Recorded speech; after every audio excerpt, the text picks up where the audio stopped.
Okay, let's talk first about the Lab 2.1, 2A, I should say, the walking graphs, which asks you to match several a couple displacement curves that went up and down, and a couple of velocity curves that went up and down, but at least then were flat when they did.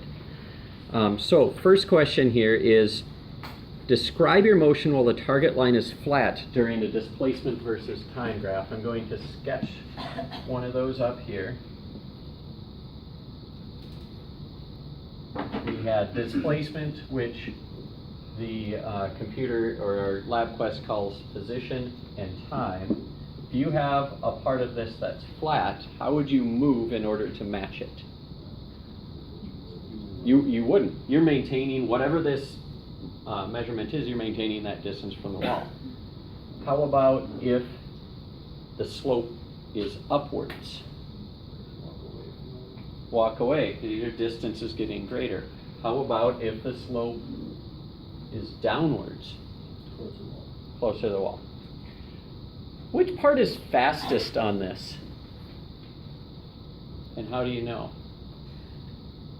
Was that a flailing arm, or was that I might know the answer to this?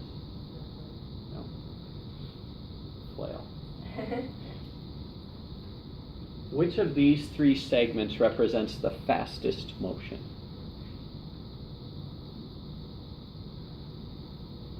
It's not a trick question. The second one. Why? Because it just has the most slope. Slope is the highest. We're going to link the slope. Yeah, but yeah, the steeper the slope, the faster you're moving, the less time it takes to move a greater distance. That means greater speed. Okay, let's look at the second set of questions, which is now onto the velocity chart, which was certainly more challenging to match. So we had the velocity versus time. There are three options here too. How would you move to match something that is right on that line? Why? How do you know? Because then you keep your velocity the same. Not just the velocity the same, Zero. but it's also zero because it's on the line. Then you might jump very quickly up here, and let's say that's pretty close to level.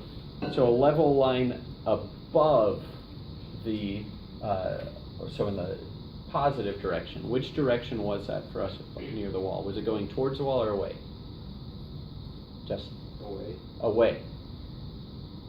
The reason for that is the distance it's measuring is to the wall, and so if that distance is getting bigger, like we're going away, we usually call that the positive direction whenever your distance gets bigger.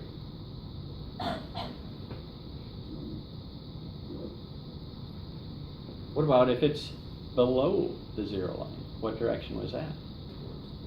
Towards the wall. Our velocity is negative because we're going towards the wall and making the distance smaller. These two graphs match. So our next topic, the lecture topic that's going to hopefully make that reading make a bit more sense if you stumble through it, and lead us to much greater understanding. We'll discuss why these parts, why these two match each other.